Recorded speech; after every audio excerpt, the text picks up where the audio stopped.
안녕하세요. 오늘도 사연살롱을 찾아주셔서 감사합니다. 저는 서울에 사는 결혼을 앞둔 30대 여자입니다. 결혼을 앞두고 있어서인지 요즘은 하루에도 몇 번씩 기분이 롤러코스터를 타고 있어요. 주변에선 결혼 전 우울증이 아니냐고 하는데 사실 전 제 기분이 왜 이런지 알고 있어요. 저는 태어나기도 전에 아빠가 돌아가셨어요. 땡손이 차에 치여서 27살 한창인 나이에 하늘나라로 가셔서 저는 아빠의 얼굴을 사진으로밖엔 볼 수 없었습니다. 저는 당시 엄마 뱃속에서 이제 막 아기집을 짓고 세포분해를 하고 있던 중이었고 어렸던 엄마는 저의 존재를 모른 채로 큰 상심에 빠져 계셨어요. 사실 저희 엄마는 아버지가 고아라는 이유로 집안의 반대가 심해 그 반대를 무릅쓰고 아빠 하나만 바라보며 사랑의 도피를 하셨어요. 그래서인지 그 충격은 정말 가늠할 수 없는 정도였대요. 엄마 말에 의하면 자기는 세상에 아빠만 있으면 그곳이 천국이라고 생각했는데 그런 아빠가 먼저 진짜 천국으로 가버리자 엄마는 하루아침에 지옥에 홀로 떨어진 기분이었다고 하셨습니다. 사랑의 도피라니? 그런 이야기는 영화나 드라마에서나 나오는 얘긴 줄 알았는데 저는 깜짝 놀라지 않을 수 없었어요. 그러면서 엉뚱하게도 나는 다른 친구들과 좀 다르게 특별한 아이인 것 같아 라곤 생각했어요. 지금 생각해보면 엄마가 들려준 아빠와의 러브스토리가 어린 마음에 꽤나 감동을 했던 것 같아요. 그리고 제가 태어나서 한 번도 보지 못한 사람들이 또 있었는데 그건 바로 외할아버지와 외할머니셨어요. 엄마가 사랑의 도피를 하셨으니 당연한 일이긴 했죠. 엄마는 돌아가신 아빠의 이야기를 하는 건 좋아했지만 외갓집 이야기를 하는 건 그다지 좋아하지 않으셨는데 어렸던 전 죽은 아빠가 살아와서 돌아올 순 없으니 살아계시는 외할아버지와 외할머니를 만나고 싶다고 생각하곤 했습니다. 사실 그때 저희 집 형편이 많이 좋지 않았거든요. 남들은 먹고 싶으면 고민 없이 먹을 수 있는 치킨도 마음 편하게 시켜먹지 못할 정도였다면 어느 정도인지 가늠이 될까요? 아무튼 형편이 그렇다 보니 저는 외갓집이 큰 부자였으면 좋겠다. 혹은 외할아버지가 어디 큰 회사의 회장님이어서 어느 날 갑자기 멋진 승용차가 떡하니 우리 집 앞에 도착해서 우리 모녀를 이곳에서 구출해줄 수 있으면 얼마나 좋을까 하는 상상을 하곤 했습니다. 엄마는 저의 운동회에 한 번도 오지 못할 만큼 매일 일을 하셨어요. 그래서 저는 엄마는 맨날 돈을 벌러 나가는데 왜 우리 집은 항상 돈이 없을까 하며 고민에 빠지곤 했는데 그 답을 알기까지 저는 초등학교 6년을 다 써버렸어요. 그리고 중학교 입학을 앞둔 어느 날 엄마 손을 잡고 난생 처음 교복을 맞추러 가는 날 늘 풀리지 않았던 의문의 답을 알게 되었어요.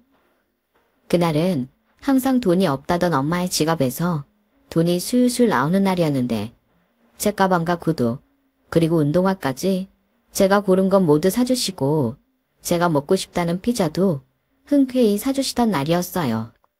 그렇게 기쁘게 피자헛에 피자를 맛있게 먹는데 엄마는 피자를 맛있게 먹는 저를 보며 이런 이야기를 하셨어요. 그렇게 맛있어? 엄마가 그동안 이렇게 피자도 못 사주고 미안해. 그래도 엄마는 우리 은지가 하고 싶은 건 뭐든 시켜줄 수 있는 슈퍼어머니 되려고 그러는 거니까 우리 딸이 이해 좀 해줘. 대신 우리 딸이 하고 싶은 건 엄마가 다 시켜줄게. 그러니까 뭐든 되고 싶은 꿈이 있으면 엄마한테 다 얘기해. 엄마가 꼭 우리 은지 꿈 이룰 수 있게 돈 많이 벌게. 드라마였던가? 가난한 집의 꿈은 사치라고 해서 초등학교 5학년 이후로는 꿈 같은 건 끊었는데 엄마의 그 말을 들으니 가슴이 먹먹했어요. 그래서 저는 엄마한테 이렇게 말했던 기억이 납니다.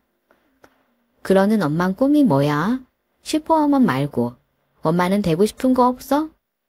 제 나이 14살에 저는 지금까지 이 질문을 한 번도 잊어본 적이 없어요. 왜냐하면 제 말에 엄마가 웃으면서 우셨거든요. 좋은 건지 슬픈 건지 이젠 초등학생도 아닌데 저는 엄마의 감정이 뭔지 가늠할 수 없었어요. 그런데 그때 엄마는 세상에서 가장 행복한 박은재 엄마가 되는 게 꿈이야. 뭐야 그게? 뭐긴 엄마 꿈이지.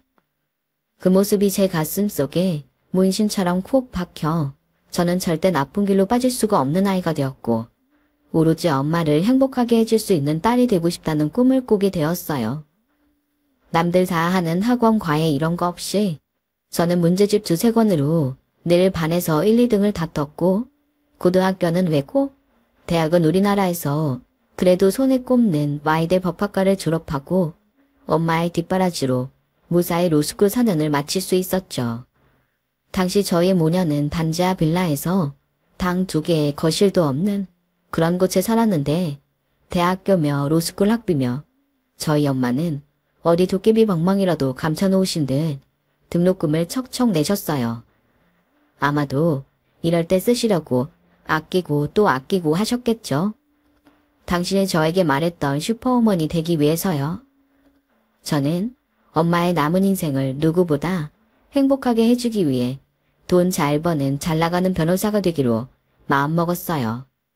다행히 하늘이 저의 이런 뜻을 아셨는지 유명한 대형 로펌에서 함께 일해보자고 제의가 들어왔고 저는 고민도 하지 않고 오케이를 했어요. 그렇게 변호사로서 사회에 첫 발을 내딛고 저는 미친 듯이 일에 집중했어요. 제 의지도 그랬지만 이제와 고백하자면 저는 친구가 없었어요. 학교 다닐 땐 기회가 있었지만 공부하느라 친구를 일부러 만들지 않았거든요. 시간도 돈도 없으니 차라리 친구 같은 건 없어도 된다고 생각했는데 어른이 되고 친구가 없다는 건 할 일이 일밖에 없어서 저는 일에만, 아니 돈 버는 일에만 집중했어요. 그래서 1년 만에 단지하 빌라를 탈출하고 듣기만 했던 깨끗하고 네모 반듯한 아파트를 계약했어요. 엄마, 이제 힘든 일 하지 말고 취미생활이나 하면서 딸 덕보고 살아. 그동안 내 뒷바라지 하느라 고생 많이 했잖아. 이제 좀 누려. 이제 내가 엄마 하고 싶은 거 다 해줄게. 무슨, 이제 내 나이 50대 중반인데 뭘 벌써 쉬어. 싫어. 나 엄마 일 그만 안 두면 변호사 때려칠 거야. 뭐? 무슨 그런 무서운 말을 해. 그러니까 엄마가 그만둘지 내가 그만둘지 정하자고. 진짜 고집은 딱 네 아빠 판박이야. 알았어. 그렇게 엄마는 근 30년 만에 일을 놓으셨고 드디어 이사가는 날 엄마는 세상에서 가장 행복한 얼굴을 하고 계셨고 전 그 모습에 그동안 열심히 살았던 보람을 느꼈어요. 그리고 실감했죠. 치열하게 사느라 나이 먹는 것도 모르고 살았는데 제가 벌써 30살이 되어 있더라고요. 아직 첫사랑도 첫 키스도 못한 30살이요. 20대는 엄마를 위해 살았으니 30대는 저를 위해 살자는 생각이 들더라고요. 그래서 그때부터 열심히 소개팅도 하고 없던 취미도 찾으려고 이것저것을 기웃거렸어요. 하지만 인연은 쉽게 만나기 어렵더군요. 제가 마음에 드는 사람은 저를 조건으로만 보는 사람이었고 제가 별로라고 생각한 사람은 저에게 목을 매며 저를 곤란하게 했어요. 친구도 없으니 하소연도 못하고 이번 생은 이렇게 끝이 나는 건가 낙담하며 거의 반포기 상태가 되었는데 인연은 의외로 가까운 곳에 있었습니다. 평소 저에게 친절했던 저보다 4년 선배인 지금의 예비 남편이 갑자기 저에게 주말에 한번 밥이나 먹었으면 좋겠다고 하더니 그날 저에게 자기의 마음을 고백하지 뭐예요. 저는 처음엔 당황했지만 고백한 후로 제 마음을 향해 직진해오는 예비 남편에게 금방 마음을 뺏기고 말았어요. 그리고 저희는 속전속결로 연애 진도를 뺐고 드디어 청혼을 받게 되었습니다. 저는 그때까지 시작은 가난한 집에 아빠도 없이 태어났지만 앞으로도 꽃길만 걸을 거라고 믿어 의심치 않았어요. 하지만 제가 너무 자만했던 걸까요? 아니면 그동안 운이라는 걸 전부 써버린 걸까요? 저는 예비 남편의 집에 인사를 가는 날 어려움이 시작되었어요. 엄마, 제가 말씀드린 저랑 같은 로펌에서 변호사로 일하는 은지예요. 어머, 어서 와요. 얘기 많이 들었어요. 안녕하세요. 박은지라고 합니다. 예비 남편의 어머니는 제 인사를 받으면서 저를 위아래로 훑어보셨고 전 그런 어머니의 시선이 부담스러워 다른 곳을 쳐다봤는데 예비 남편의 집은 정말 입이 떡하고 벌어질 정도로 으리으리했어요. 저희 집 전체만한 거실에 마치 궁전처럼 넓고 곡선진 계단이 눈에 들어오더군요. 연애하면서 예비 남편이 있는 집 아들일 거라는 짐작은 했는데 이렇게 그야말로 부잣집 아들일 줄은 몰라 당황했죠. 그런 제 모습을 그의 어머니가 비웃듯 보고 계셨습니다. 저녁 같이 먹자고 불러놓고 내 정신 좀 봐. 배고프죠? 이리 와요. 아줌마, 우리 저녁 식사 준비해줘요. 예비 남편의 어머니는 익숙한 말투로 아줌마를 불렀고 곧 네 사모님 하는 다른 아주머니의 목소리가 들렸습니다. 6인 식탁에 그야말로 진수성찬이 차려지더군요. 저는 뭐부터 먹어야 하나 젓가락을 들고 망설이는데 그의 어머니가 미소를 지으며 저에게 드라마에서나 나올 것 같은 말을 하시더군요. 많이 먹어요. 그냥 평소에 우리 식구 먹는데 숟가락 하나만 더 넣은 거니 부담 갖지 말고. 네, 잘 먹겠습니다. 저는 가장 가까운 샐러드를 한 입 먹었고 그의 어머니는 기다렸다는데 저에게 초면에 내가 이런 질문해서 미안한데 부모님은 뭐 하시나? 하며 물으셨어요. 아빠는 제가 태어나기 전에 돌아가셨고 저희 엄마는 전에는 일을 하셨는데 지금은 쉬시고 계세요.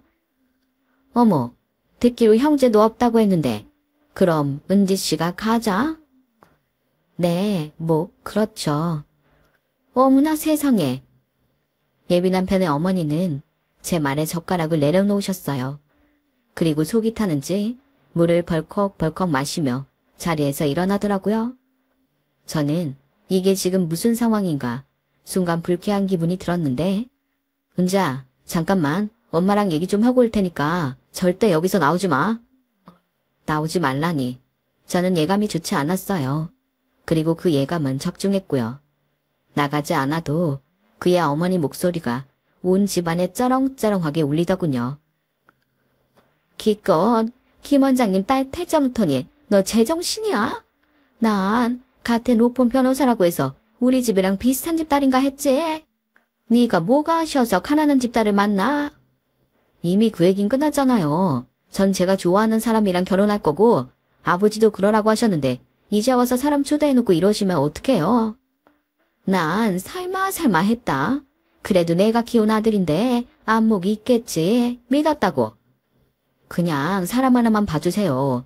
엄마 사짜 며느리 바라셨잖아요. 그래, 바랬지. 근데 이건 아니야. 엄마가 바란 건 있는 집의 사짜 며느리라고. 저런 소녀가정 같은 애는 아니라고. 엄마. 됐고, 네가 알아서 잘 정리해. 엄만 사고칠 것 같아서 방에 가 있으마. 두 사람의 대화 소리를 다 듣고 문이 열리고 닫히는 소리까지 다 들으니 저는 더는 이곳에 있고 싶지 않더군요. 사실 진작에 일어나고 싶었는데 처음 당하는 치욕에 발이 후들거려서 일어날 수가 없었어요. 이 상황을 설명할 수도 수습할 수도 없는 그가 제 앞으로 다가왔고 저는 떨리는 목소리로 말했습니다. 미안한데 나 좀 거지 같은 여기서 데리고 나가줄래? 저는 그의 부축을 받고 으리으리했던 그 집 대문 밖을 나왔어요. 발에다 주겠다는 글을 뿌리치고 저는 한 발 한 발 발에 힘을 주고 걸었어요. 방심하면 금방이라도 주저앉을 것 같았는데 정말 그러기는 죽기보다 싫어서 이를 악물고 걸어 택시를 타고 집에 왔습니다.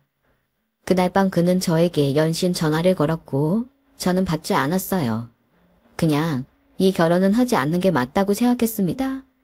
저를 위해서도 저희 엄마를 위해서도요. 마음을 독하게 먹을수록 저는 눈물이 나왔어요. 이러니 저러니 해도 저에겐 그가 첫사랑이었으니까요. 저희 엄마는 남자친구 집에 인사를 다녀오겠다고 말한 딸이 돌아와 방에 처박혀 있자 마치 저에게 무슨 일이 생겼는지 이미 다 아는 듯 울고 있는 저에게 이렇게 말씀하셨어요. 그렇게 좋아하면서 앞으로 어쩌려고 그래. 무슨 일인지 다는 모르지만 엄마 때문이면 엄마가 네 남자친구랑 그 집 부모 한번 만나보면 안 될까? 안 돼. 나 하나면 됐어. 엄마까지 그런 사람 만날 필요 없어. 엄마가 말했지? 네가 원하면 엄마는 다 해준다고? 됐다니까. 세상엔 엄마가 해줄 수 없는 게 더 많아. 그냥 나 비참하게 하지 말고 그냥 엄마는 가만히 있어 제발. 아무것도 하지 마. 엄마는 제 말에 충격을 받으신 듯 아무 말 없이 멍하니 한참을 서 있으셨어요. 저도 제가 잘못하고 있다는 걸 알았지만 그땐 제 감정이 그런 걸 인정할 만큼의 여유가 없어 상처받았을 엄마의 마음을 외면했습니다. 한때는 오로지 엄마의 행복만 바라던 딸이던 제가 좋아하는 남자 때문에 엄마의 마음에 비수를 꽂은 거예요. 엄마는 한참을 말없이 저만 바라보다 축 처진 뒷모습을 하고 방을 나가셨고 다음날 참 오랜만에 싱크대 선반에서 빈 소주병을 발견했습니다.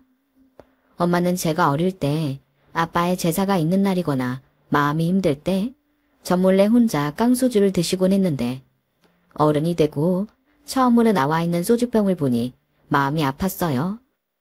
저는 아무 일도 없었다는 듯 출근을 했고 예비 남편은 그런 저의 마음을 돌리려 하루 종일 갖은 노력을 했어요.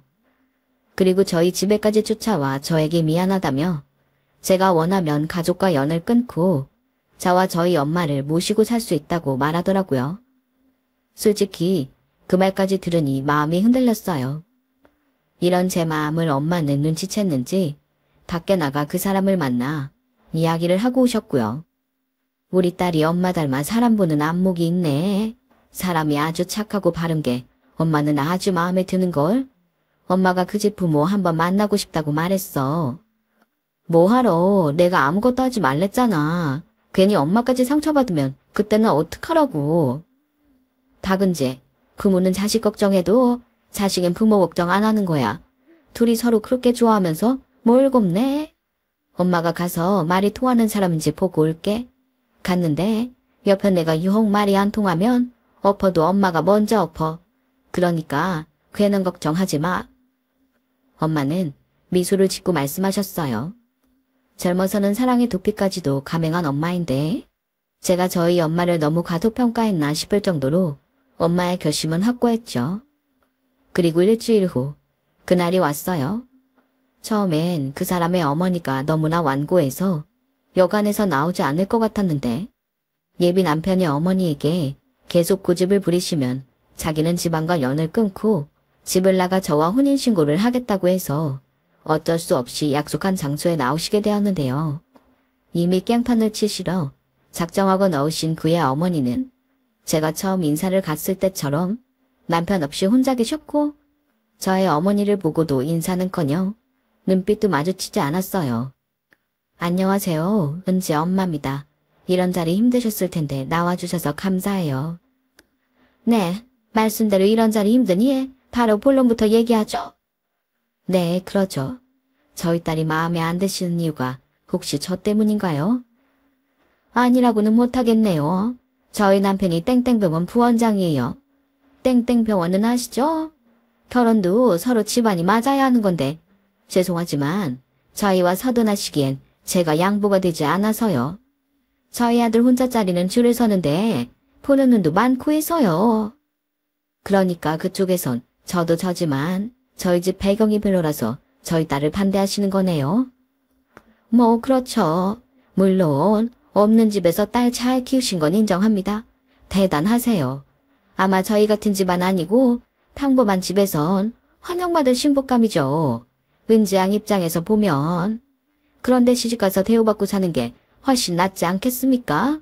툭 까놓고 저희 같은 사람들한테는 변호사도 그냥 평범한 직장인일 뿐이에요.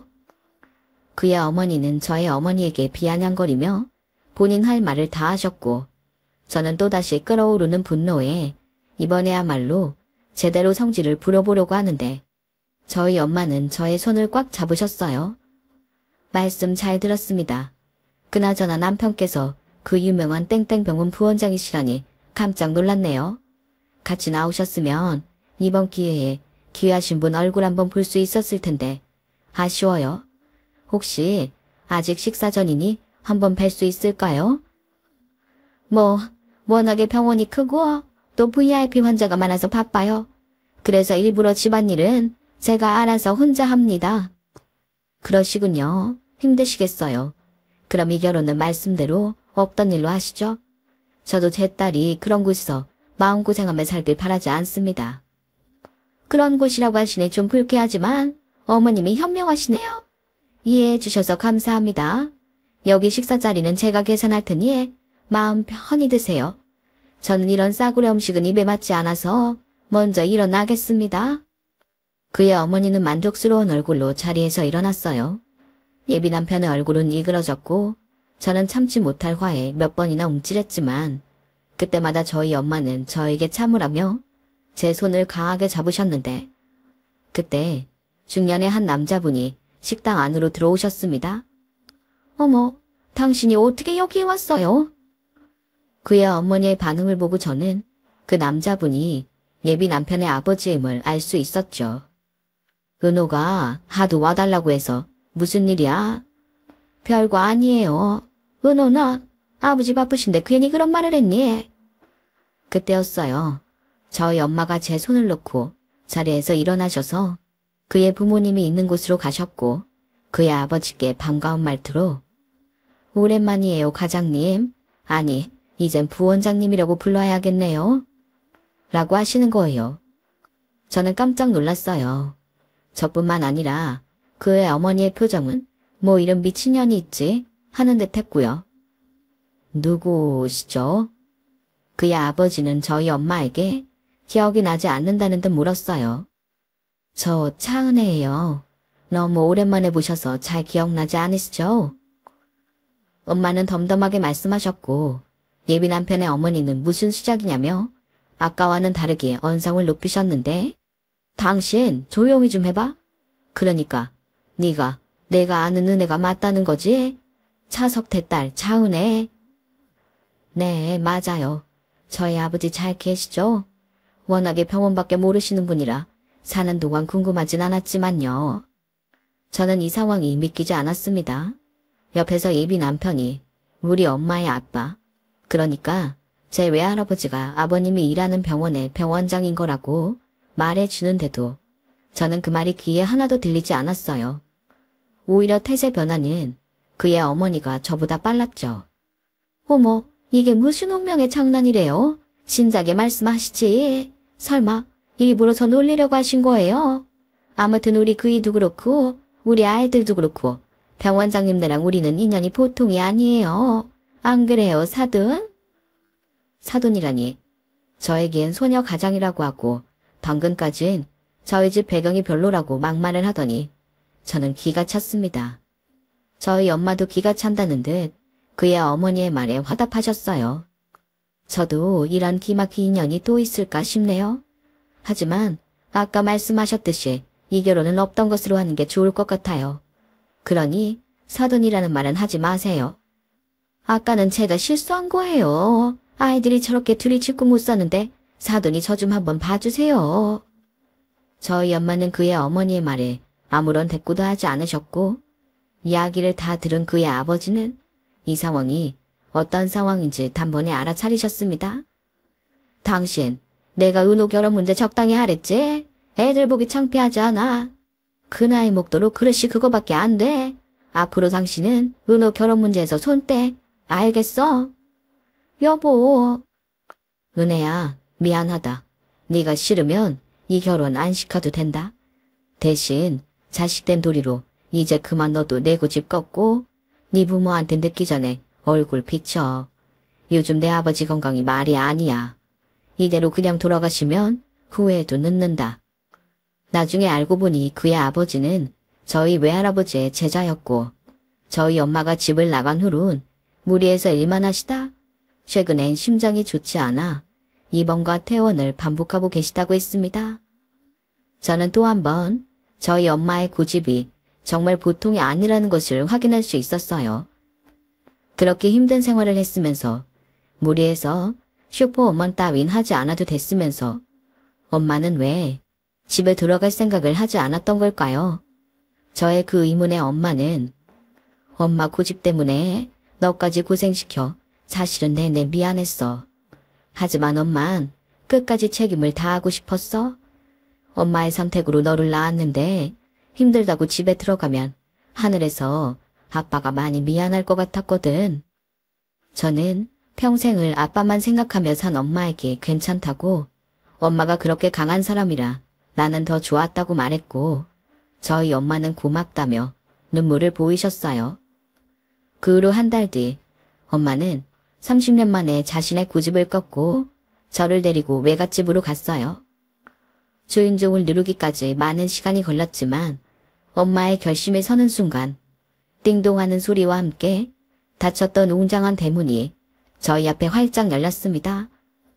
그리고 저는 태어나 처음으로 신기한 경험을 했는데, 가족은 떨어져 있었어도 그 공백을 한 번에 채울 만큼 특별하다는 것을 알게 되었죠.